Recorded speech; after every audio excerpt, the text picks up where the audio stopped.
Continuamos en su segunda parte, lo que nos quedamos la vez pasada. La desobediencia cierra las manos para recibir las bendiciones de Dios. Ahí estamos. Hoy sería la predicación número 23.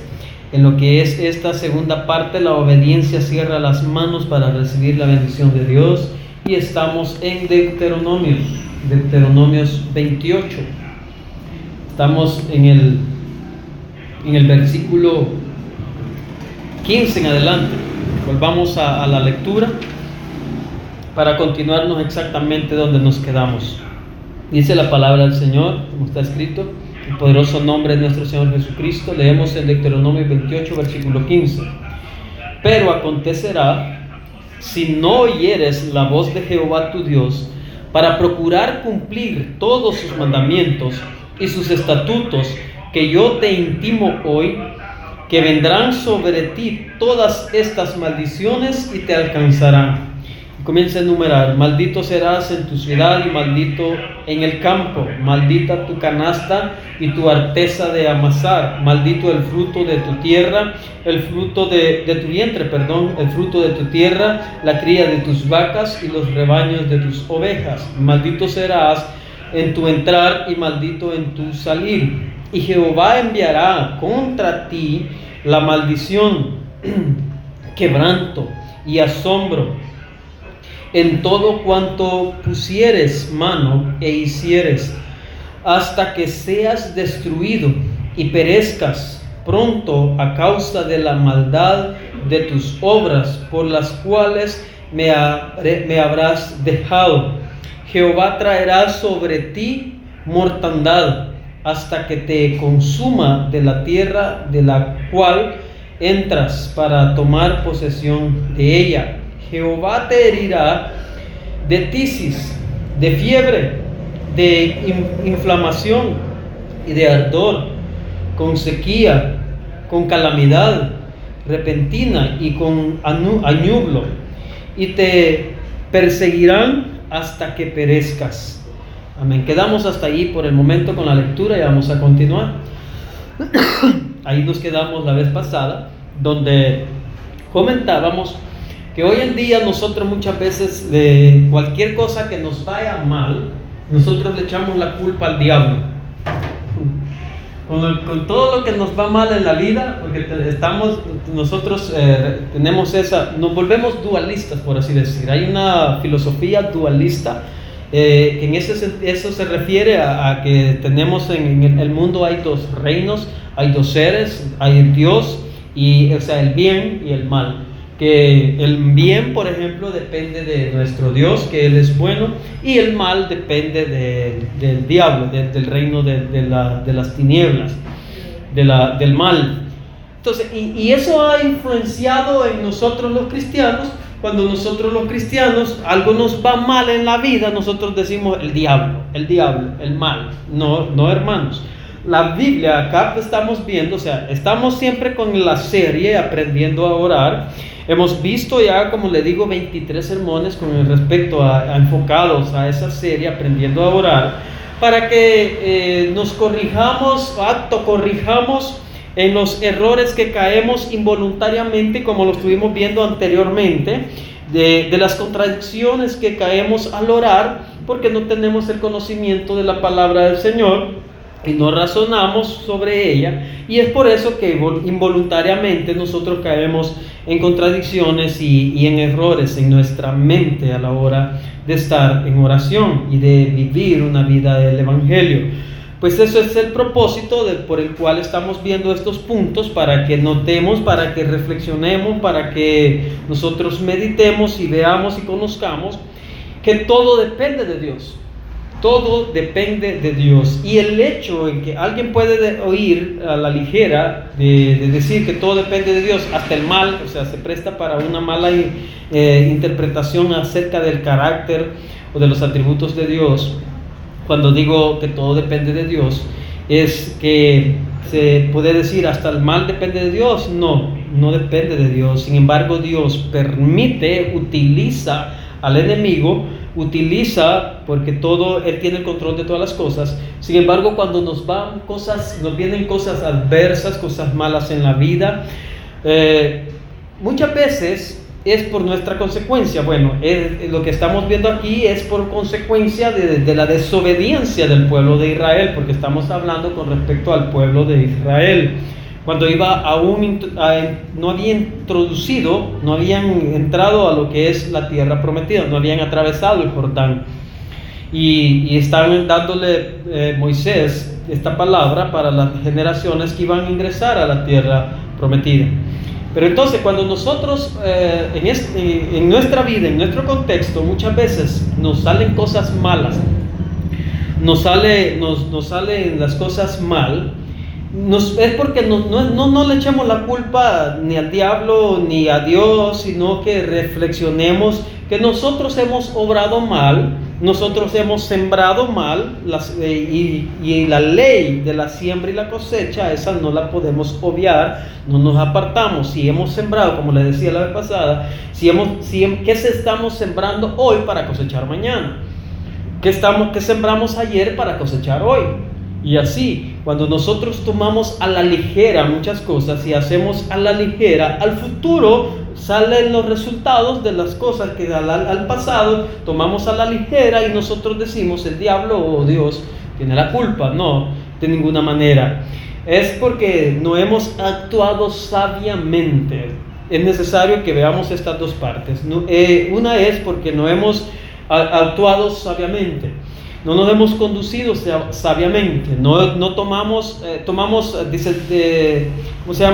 decisiones a la ligera, sin consultar a Dios y esperar la aprobación de Dios, sin esperar la respuesta de Dios. Actuamos a la ligera, y ya cuando al futuro las cosas nos salen mal, entonces decimos: ¿y qué está pasando? Es el diablo, es el diablo.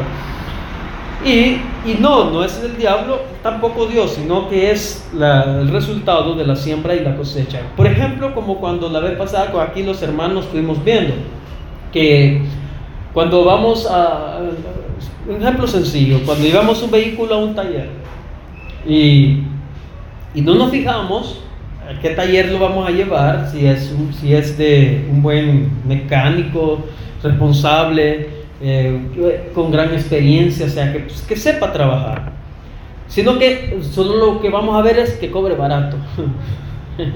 Que cobre barato. Y bien, nosotros decimos: lo barato sale caro. Nosotros ya sabemos. Y ya después, cuando decimos: me salió caro, es que a mí todo me va mal en la vida, es que a mí todo me sale mal. No, nosotros no actuamos sabiamente, nosotros no fuimos precavidos, no consultamos a Dios. Por eso más adelante lo vamos a ver, que hasta para cosas sencillas es necesario la oración, es necesario consultar a Dios, es necesario acudir a Dios, porque nosotros nos equivocamos, porque nosotros no conocemos, no tenemos el sentido de omnisciencia o omnisapiencia, o sea, adelantarnos en los hechos que van a suceder. Nosotros no podemos, nosotros solo podemos vivir el presente y parte del pasado que lo recordamos, pero el futuro no lo podemos ver, no lo podemos saber. Entonces ahí es donde tenemos que acudir a Dios en oración para esperar la aprobación de Dios o la guianza de Dios en lo que nosotros vamos a hacer. Pero cuando no lo hacemos, comúnmente culpamos al diablo. Entonces ese es por un lado, que nosotros tenemos que ser conscientes de él. Nosotros tenemos que saber eso y ser conscientes de que no tiene que ver Dios, mucho menos el diablo, en lo que malo que nos puede estar pasando, sino es de lo que sembramos o de lo que a la ligera tomamos decisiones. Ahora estamos viviendo las consecuencias de no vivir y no hacerlo sabiamente. Pero en este lado, en segundo lugar, en este pasaje, en este contexto que estamos viendo en el mensaje, dice que Dios, por ejemplo, Jehová enviará, estamos en el versículo 20. Ya más arriba dijo que malditos seréis. Bueno, la vez pasada dijimos qué es lo que significa maldito. Es el antónimo de bendito. Y bendito, ¿qué significa? Bueno, la palabra no nos amplía mucho en lo que es el significado, en la definición, porque es bien decir. Es dos palabras compuestas que tienen que ver con bien decir o bien hablar. En el caso cuando nosotros decimos yo bendigo al hermano, es una mala definición, un mal concepto, porque la palabra solo significa hablar en bien del hermano, ese es bendecir. Entonces cuando en el caso de Balaam, que iba a ir a maldecir al pueblo de Israel, iba a hacer lo contrario de bendecir, o sea, el antónimo, y es mal hablar, maldecir. Pero sin embargo aquí estamos viendo como nosotros los enfocamos en como algo como de agüero, algo así, no sé cómo es esa palabra, pensamos de que, o sea, está maldito o tiene buena suerte o tiene mala suerte, nosotros lo relacionamos con eso, cosa que la buena suerte y la mala suerte no existen, ni el agüero entonces. Pero tiene relación con eso en lo que nosotros muchas veces lo definimos o lo identificamos, que alguien le va mal porque está maldecido, está maldito, que lo están maldiciendo las fuerzas de las tinieblas o el mundo de las tinieblas, cuando aquí estamos viendo que Dios lo está haciendo. Eso es lo que queremos enfatizar, queremos que razonemos, que Dios dice que lo está haciendo. Pero ¿por qué lo está haciendo? Ya vimos atrás las condiciones de las bendiciones. Estas son bendiciones condicionadas o con condicionantes. Hay pactos de Dios que son sin condición, incondicionales, pero hay pactos de Dios que son con condición o condicionados. Y estas bendiciones, estas promesas de Dios, estas bendiciones de Dios son con condición, son condicionadas. De igual manera, en el cristianismo hay promesas de parte de Dios para la iglesia de Cristo que son sin condición, con la única excepción es de tener la fe en Jesucristo. Mientras estén, o sea, fuera de Jesucristo, todos no tenemos ninguna promesa, todos no tenemos ninguna bendición, ninguna cobertura de parte de Dios. Pero en Cristo Jesús tenemos la abundancia de riquezas, de gloria, son bendiciones en sí, sin condición, pero sí con la única condición de estar en Cristo. En Cristo se nos habilitan, se nos liberan todas las promesas de parte de Dios para la iglesia. Pero cuando hablo de promesas de parte de Dios para la iglesia, me refiero a las promesas espirituales, a las promesas en gloria, a las promesas en gloria. Es decir, que ya nosotros somos salvados desde aquí de la tierra, pero no vivimos como deberíamos de vivir si ya somos salvados. Pero nuestra salvación, las promesas de vida eterna están garantizadas en Cristo. Esas son incondicionales. O sea, no depende de nosotros en sí, sino dependen de Cristo. Lo que necesitamos es estar en Cristo. Y en Cristo están seguras todas las promesas. Y todas las promesas de parte de Dios para la iglesia son a futuro. Son de vida eterna y no de cosas materiales. Para las cosas materiales siempre Dios demanda, y en eso es lo que estamos, la obediencia de su pueblo. Para las cosas materiales resalto que Dios demanda y exige la obediencia de su pueblo, la obediencia de su iglesia. Nosotros vivimos hoy en día como iglesia de nuestro Señor Jesucristo, quizá por una mala interpretación quizá de lo que son los términos y de lo que son las promesas de parte de Dios para la iglesia, y llegamos a Cristo por las promesas, no tanto por el perdón de nuestros pecados, no tanto por la vida eterna, por asegurarnos el mañana si morimos hoy, para asegurarnos que el día de mañana yo voy a despertar en gloria, no en el infierno. Entonces no razonamos o no llegamos a Cristo solo con esa mentalidad, sino que llegamos a Cristo porque yo tengo un gran problema, porque yo tengo jarana, porque a mí me están persiguiendo, a mí me están extorsionando, la familia, o sea, está que socialmente está mal, o sea, la está pasando mal, y llegamos a Cristo para que nos arregle la vida, pero siempre lo llevamos en el enfoque material. Y para el enfoque material, o sea, para la vida material, Dios demanda siempre obediencia. Dios demanda siempre obediencia. Y eso es lo que en otros temas fuera, creo, de esta sermón o de esta serie, hemos visto de cómo Dios establece el reino. Cómo Dios establece su reino, Él lo establece en autoridad. Así lo fundamenta Dios. Así fundamenta Dios, establece su reino en su autoridad.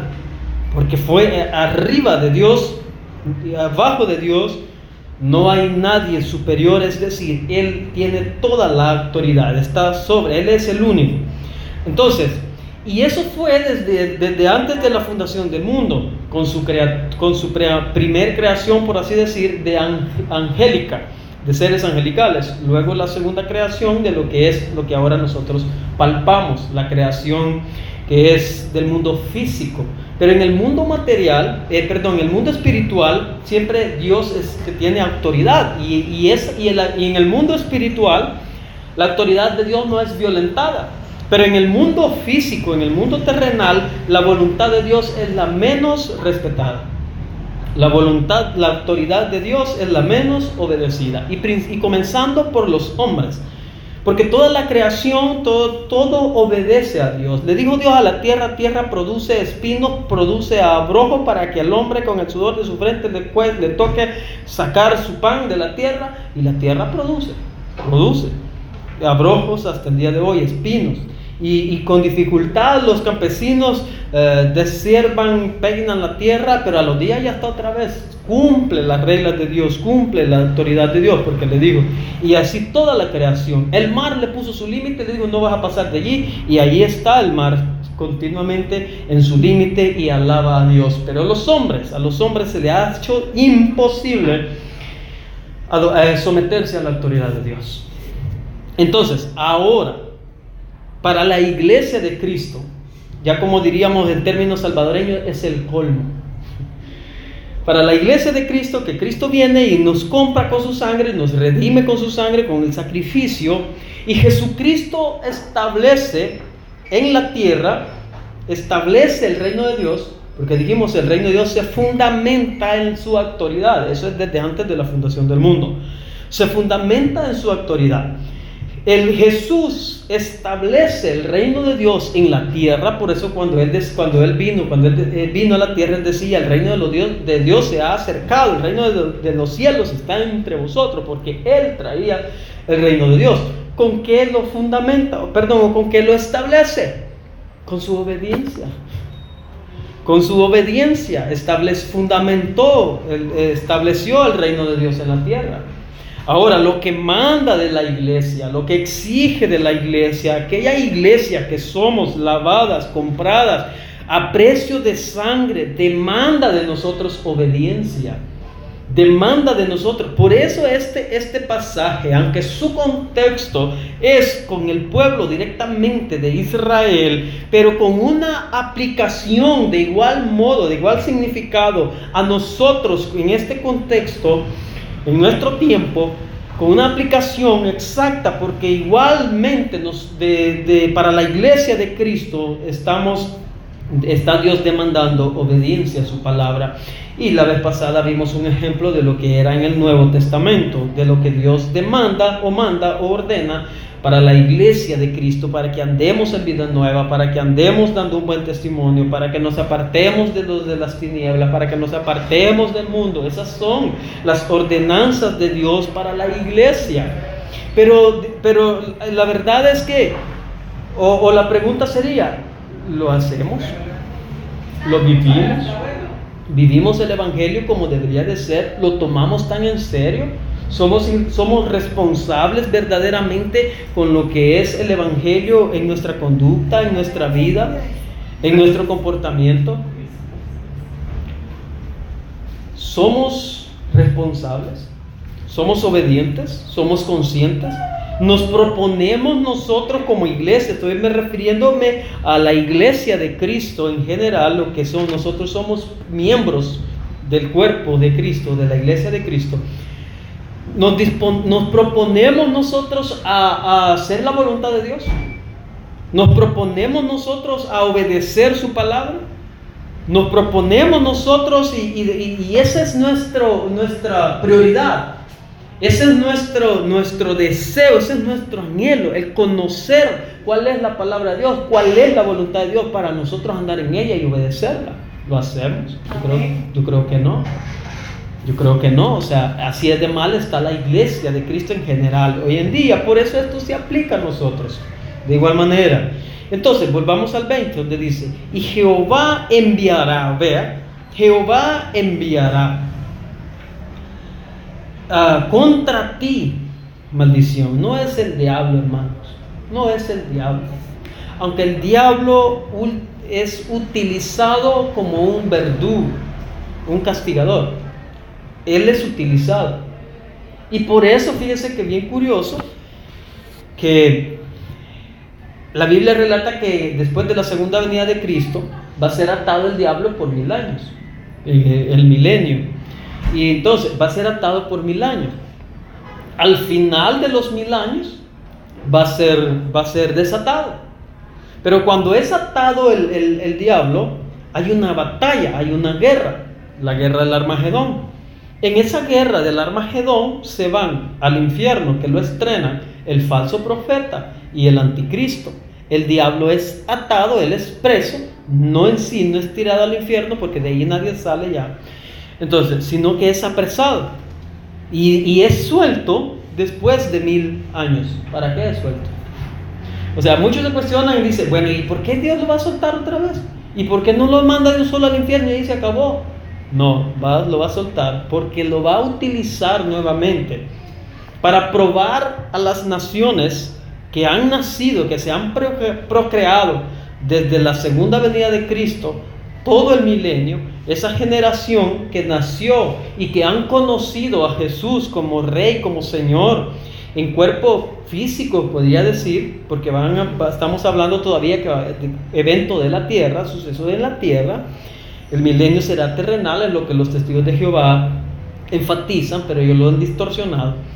Entonces, y el diablo en ese entonces va a ser suelto. Al final dice que va a ser suelto para probar nuevamente a los que han nacido y si verdaderamente tienen la fe en que Jesús es el Señor del universo. Y entonces ahí dice que engañará a muchos, y los va a engañar. Y va a querer engañar aún, si fuese posible, a sus escogidos, pero ya nosotros ya no, porque ya vamos a estar en cuerpo glorificado y viviendo ya, o sea, ya listos para vivir una eternidad. Sin embargo, vamos a estar con Cristo en el milenio. Pero entonces, va a engañar, dice, porque después de eso continúa lo que es una batalla de Gog y Magog. En esa batalla de Gog y Magog, las naciones otra vez se han reunido, se han puesto de acuerdo para atacar otra vez a Israel. Y ahí es donde la batalla final, Gog y Magog. Lo que quiero decir con esto es de que el diablo va a ser suelto y va a hacer su trabajo nuevamente, va a engañar a los hombres y los hombres le van a seguir, le van a creer, se van a dejar engañar y van a armar su ejército para atacar a Israel porque el diablo los engañó. Entonces, la pregunta es, ¿por qué entonces, pues la que dijimos, por qué Dios no lo destruye? Es porque Dios lo utiliza para que el enemigo venga y haga cosas en contra, por así decir, de su misma iglesia, de su mismo pueblo, en este caso del pueblo de Israel. Pero porque Dios lo que quería era disciplinarlo. No es para destruirlo, lo que Dios quería era disciplinarlo. Pero aquí ya había una advertencia. Cuando hay un dicho por allí que dicen, en guerra avisada no hay muerte. En guerra avisada, aquí Dios está avisándole, aquí Dios está poniendo las cartas sobre la mesa y le dice, vaya, miren, esto y esto y esto y esto va a pasar. Así que de ustedes depende. Entonces, por eso ya después, más adelante, que ya no lo vamos a alcanzar a ver ahora, vamos a tener que continuar. Más adelante vemos que aquí en este mismo pasaje les está anunciando Dios, o les está anunciando Moisés, en un sentido profético, de la esclavitud que ellos iban a tener en los tiempos en el año 605 por allí, antes de Cristo, con la esclavitud que tuvieron hacia unos a Siria, otros con el cautiverio babilonio. Aquí se está anunciando sobre eso. Entonces, ya Dios les está diciendo, vaya, miren, la cosa está así, como dicen muchos por ahí, la cosa está así, y comienzan a decir esto y esto y esto va a pasar. bendito seréis si oyeres atentamente la voz de Jehová tu Dios. Pero en lo caso contrario, que no quieres oír, que no quieres atender a la voz de Dios, a la palabra de Dios, para obedecerle, es decir, andar en su autoridad, lo que la iglesia ahora, como les decía, Jesucristo vino a fundamentar o a establecer el reino de Dios en la tierra. Y quienes somos parte del reino de Dios, aunque Jesucristo lo estableció en la tierra, pero quienes somos y parte del reino de los cielos o del reino de Dios, la iglesia de Cristo, únicamente la iglesia de Cristo. Sin embargo, la iglesia de Cristo, que somos nosotros, y con nosotros es el asunto ahora, damos mal testimonio, damos de qué hablar. Y eso es, y la razón es, que estamos siempre en rebelión contra Dios. A pesar de que ya Cristo vino y nos reconcilió con el Padre por su sacrificio, por su sangre, pero ya nosotros no vivimos, no llevamos una vida, una conducta como debe de ser. Entonces hay algo en nosotros que todavía se rebela contra Dios, pero eso es corregible. En el caso de nosotros es corregible. En el caso del pueblo de Israel fue incorregible, porque ellos solo se tenían que regir por la ley. Pero como más adelante Pablo se los dice, que no pudieron por la debilidad de la ley, porque la ley en los hombres no causaba el efecto que causa la gracia en que estamos ahora, que causa el efecto que causa en la iglesia de Cristo. O sea, por eso la demanda para nosotros y la exigencia para nosotros es aún mayor con la del pueblo de Israel. La responsabilidad para la iglesia de Cristo es mayor que la del pueblo de Israel, porque ellos no fueron templo y morada de Dios como lo somos nosotros. Entonces somos templo y morada de Dios, y por eso es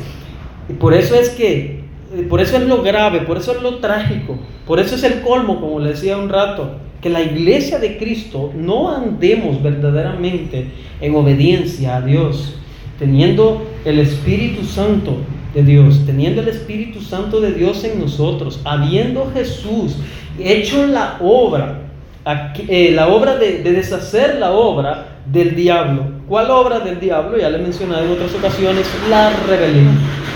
Esa es la obra del diablo. Ese es el pecado universal. Entonces ya Jesús, habiendo hecho esa obra de deshacer esa obra del diablo que había introducido en nosotros, ahora nosotros seguir con esa actitud. Por eso ya esto ya es demandado para nosotros. O sea, la responsabilidad es para nosotros y la demanda es para nosotros, que sí podemos andar en obediencia a Dios, sí podemos andar en obediencia a su palabra.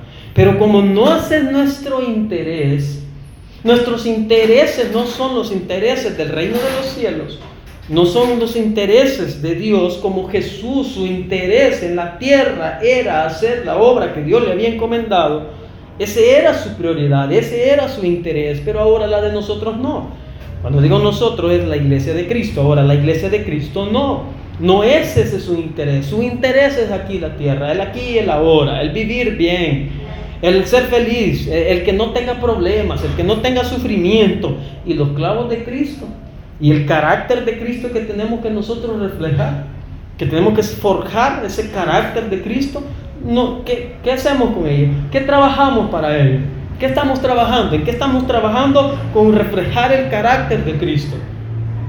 No estamos trabajando, si no estamos trabajando en forjarnos, el reflejar el carácter de Cristo, entonces dice: Jehová, enviaré contra ti.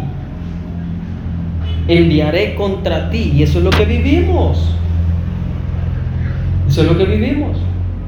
Sí, eso es exactamente lo que vivimos. Y nosotros vemos al Señor, ¿por qué me viene esto, Señor? ¿Por qué me viene aquello, Señor? ¿Por qué me viene el otro? Nunca nosotros vamos, como lo vamos a ver más adelante, la actitud de cómo tenemos que llegar ante Dios, vamos a ver, tomar ejemplos de Daniel, de cómo él se presenta ante Dios, de Nehemías, cómo él se presenta ante Dios, y así de Ana, cómo ella se presenta ante Dios cuando era estéril, que no tenía su hijo. Vamos a ver todos esos ejemplos de oración para que nosotros seamos también honestos y sinceros y imitemos esa actitud para llegar ante Dios así y reconocer que Él tiene el control de todas las cosas y que nosotros no hemos andado como a Dios le agrada. Y es por eso que Él dice: y enviaré contra ti la maldición. Enviaré contra ti la maldición, el quebranto y asombro en todo cuanto pusieres mano e hicieres, hasta que seas destruido y perezcas pronto a causa de la maldad de tus obras, por las cuales me habéis dejado. Mire, hay maldad en nuestro obrar, hay maldad en nuestro interior, hay odio, hay amargura, hay disensión, hay pleito, hay ira, hay enemistades. Hermanos, si nosotros realmente como iglesia de Cristo razonamos sobre ellos, no tuviésemos la solvencia moral, así como el escriba, el publicano y el fariseo. El fariseo se jactaba como nosotros nos jactamos, somos hijos de Dios. El fariseo se jactaba, pero viene el publicano, que dice la Biblia que ni tenía la solvencia moral de levantar su rostro porque se avergonzaba de quién él era delante de Dios, y su oración fue oída. Así nosotros verdaderamente necesitamos, como este publicano, postrarnos delante del Señor y decirle: verdaderamente hay tanta maldad en mi interior. Hay tanta maldad en mi corazón, tanta amargura, falta de perdón, falta de amor por los demás. Hay tantas cosas, hermano. Mejor continuamos la próxima vez, que ya se nos fue el tiempo. Que el Señor nos ayude a la iglesia de Cristo Jesús.